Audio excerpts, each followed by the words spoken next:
Hey YouTube, this is going to be a little bit of a history lesson about silver, and this one might be a little long, so if you're not in the mood for something long, turn it off and go away right now.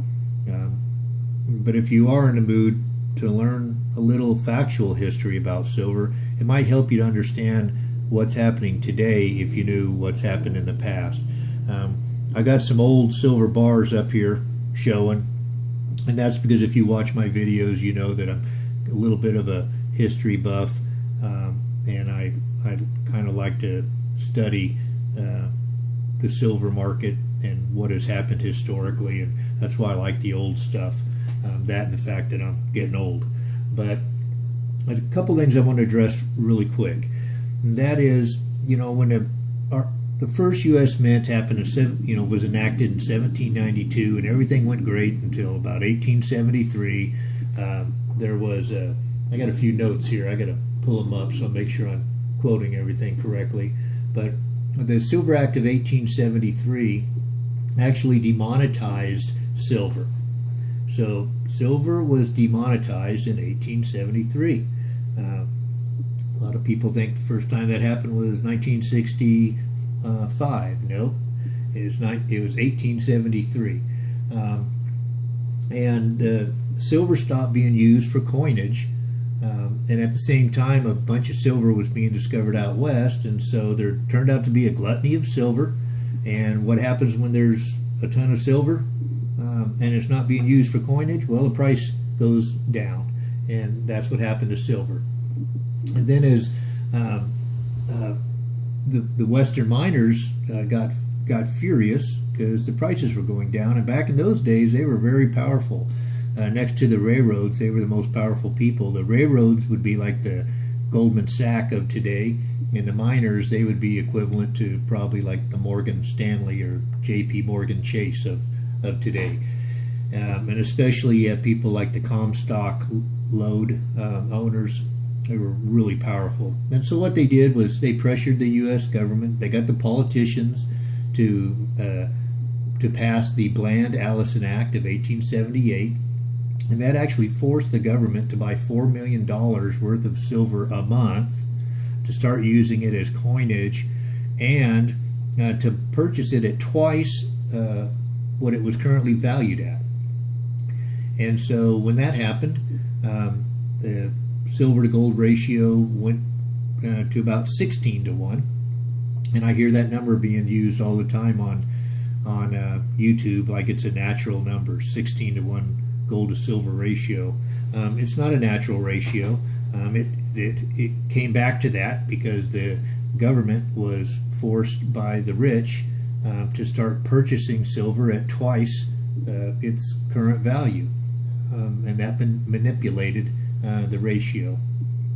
In 1893, President Cleveland, he ended up repealing the act, and he was actually considered as a hero, just like most of us would consider a president a hero today if they repealed an act that was having us buy anything at twice what it was actually worth, which is what they were doing. They were buying silver at twice what it was worth. So he repealed those acts. And of course that made the miners furious, and then what they did is they went and bought themselves a candidate. That candidate was William Jennings Bryan, and they got him to run for president, and his main cause was silver, and arguing that silver should not be demonetized. He was all against the gold standard. And it's amazing to think that in the 1900 presidential elections, the main focus of the election was on gold and silver. And ultimately, William Jennings Bryan, he lost in 1896 and he lost in 1900, both times to McKinley. And gold was ultimately made the standard for our country. It was in 1905. I think 1908, all the big countries, all the large nations had established the gold standard. And silver, of course, went down in price, and then the silver to gold price ratio got up to 40 to 1. There was only one country still on the silver standard, and that was China, and then they got out of it in 1935.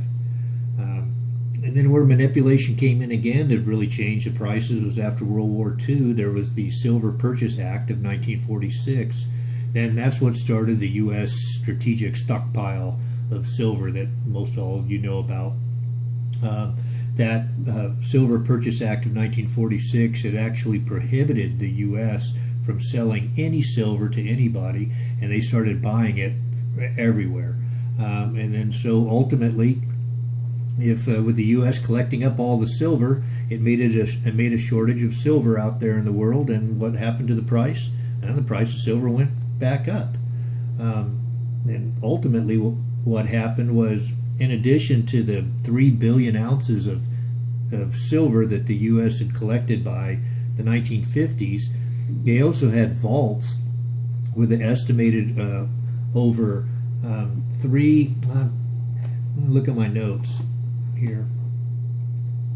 They had collected 300 million old silver dollars, most of which were, uncirculated, still in the canvas bags from the mints. And then as the price of silver started going up, and they realized they had 300 uncirculated silver dollars, they decided, hey, let's sell them, and to make money, and they did. And they sold all the silver dollars, and then they started selling silver out of the stockpile, and they taking advantage of the rising price.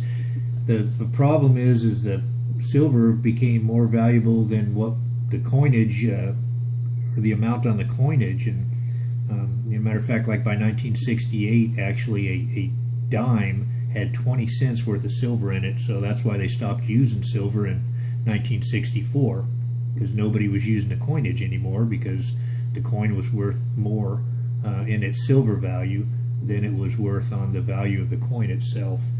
It was pretty interesting, though, because while the U.S. Treasury is now getting rid of all this silver, they had forgotten one thing, and that is, back in those days, the dollar bill, everybody, well, it used to say silver certificate on it. And that silver certificate, you could actually redeem that for $1 worth of silver. And the U.S. Treasury realized, oops, we have billions of silver certificates out, but we don't have billions of silver to give. So what they did was they passed a bill, and I think, let me look at my notes one more time, I think it was 1960. In 1963, Congress passed a bill that told everyone you had till 1968 to turn in your silver certificate and get your silver. And they hoped not everybody would do it. The problem is a lot of people did do it, and so what the U.S. Treasury did, and I was actually a witness to this because I saw my grandfather go in and turn in a wad of silver certificates thinking he was going to get a bunch of silver dollars, and guess what he got? He didn't get silver dollars, he didn't get silver bars, he got little bags of silver dust and silver grains. I can remember he was not happy about it one bit.